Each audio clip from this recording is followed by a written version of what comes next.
ஒவ்வொருவர் வாழ்விலும் இது ஒரு மகிழ்ச்சியான வடிவம். குறிப்பாக ஒரு பெண்ணுக்கும் பெற்றோருக்கும் ஒரு புதிய வாழ்க்கைக்கான தொடக்கம். ஆனால் திருமண நாளுக்காக காத்துக் கொண்டிருந்த ஒரு குடும்பத்தில் திடீரென திருமணத்திற்கு முன் ஒரு அதிர்ச்சி சம்பவம் நடந்ததால் அந்த பகுதியில் ஒரு சலசலப்பே உண்டாகும். அப்படி ஒரு கதைதான் திருவள்ளூர் அருகே நடந்திருக்கிறது. சந்தியாவும் அவரது குடும்பமும் அப்படித்தான் கல்யாண நாளுக்காக காத்திருந்திருக்காங்க. ஆந்திர மாநிலம் சித்தூர் மாவட்டத்தைச் சேர்ந்த பாண்டுரங்கன் வனிதா தம்பதியரின் மகள் 21 வயதான சந்தியா பிகாம் முடித்தவர். தற்போது திருவள்ளுவர் மணவாள நகரில் வசித்து வராங்க. பள்ளிப்பட்டு அருகே உள்ள மணி என்பவருடன் சந்தியாவுக்கு திருமணம் நிச்சயிக்கப்பட்டிருக்கு. திருமணம் வெள்ளிக்கிழமை. அதற்கான ஏற்பாடுகள் தடபுடலாகவும் நடக்குது. ஊரெல்லாம் பத்திரிகையும் கொடுக்கப்பட்டு கொண்டாட்ட மனநிலையில் இருந்தாங்க. திருமணத்திற்கு ஒரு நாள் முன்பே மணமகள் குடும்பத்தினர் மணமகள் வீட்டுக்கு செல்வது வழக்கம். அதன்படி மணமகன் வீட்டிற்கு வந்த சந்தியா நேற்றைய தினம் குளிப்பதற்காக குளியலறைக்கு செல்கிறாங்க. ஆனால் அதன் பிறகுதான் அந்த எதிர்பாராத திருப்பமும் உண்டாகுது. நீண்ட நேரமாகியும் சந்தியா வெளியே வரவில்லை. உறவினர்கள் கூப்பிட்டும் எந்த பதிலும் இல்லை.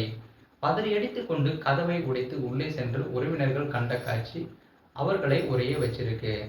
சந்தியா கீழே மயங்கி கிடக்கிறாங்க. உடனடியாக மருத்துவமனைக்கு தூக்கி கொண்டு சென்ற போது அவரை பரிசோதித்த மருத்துவர்கள் சந்தியா ஏற்கனவே இறந்து விட்டதாக தகவலும் தெரிவிச்சிருக்காங்க. மகிழ்ச்சியாக வந்தவர்கள் கண்ணீர் வெள்ளத்தில் மூழ்கியும் இருக்காங்க. உயிரிழந்த சத்யாவின் உடல் தற்போது பிரேத பரிசோதனைக்கும் அனுப்பப்பட்டிருக்கு. பொதட்டூர் போலீசார் இதை மர்ம மரணம் என வழக்கு பதிவு செய்து விசாரணையும் தொடங்கி இருக்காங்க. சந்தியா நன்றாக படிக்கக்கூடியவர். பொறியியல் படித்து முடித்து அரசு போட்டித் தேர்வுக்கு தயாராகி கொண்டிருந்தார் என்று கூறப்படுகிறது. இங்கதான் ஒரு முக்கியமான கேள்வியும் எழுது. மணமகனின் வீட்டில் சந்தியாவுக்கு எந்த பிரச்சனையும் இல்லையாம். அவரது குடும்பமும் எங்களது மகளுக்கு எந்த பிரச்சனையும் இல்லை என்கிறாங்க. அப்படியானால் குளியலறையில் வழுக்கி விழுந்து உயிரிழந்தாரா? அரசு தேர்வு படிப்பை பாதியிலேயே தடைப்பட்டதால் ஏதேனும் விபரீத முடிவை எடுத்தாரா? அல்லது சந்தியாவின் மரணத்திற்கு பின்னால் இந்த இரண்டு காரணங்களையும் தாண்டி வேற ஒரு மர்மமான காரணம் உள்ளதா? இந்த கேள்விக்கான பதில் போஸ்ட்மார்டம் ரிப்போர்ட்டில் தான் இருக்கிறது. திருமண நாளுக்காக காத்திருந்த ஒரு இளம்பெண் இப்படி மரணமடைந்திருக்கும் இந்த சம்பவம் இந்த கிராமத்தையே சோகத்தில் ஆழ்த்தியிருக்கிறது.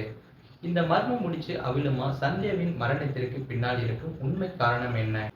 மேலும் விசாரணை முடிவுல தான் இந்த உயிரிழப்பிற்கு பின்னால் மறைந்திருக்கும் ரகசியம் வெளிவரும் எனவும் எதிர்பார்க்கப்படுகிறது. மேலும் இது போன்ற வீடியோக்களை உடனுக்குடன் காண மறக்காம நமது சேனலை சப்ஸ்கிரைப் பண்ணுங்க, பெல் ஐகானை கிளிக் பண்ணுங்க. அப்பதான் நம்ம டெய்லி போடக்கூடிய வீடியோ உங்களுக்கு உடனுக்குடன் நோட்டிபிகேஷனா வந்து சேரும்.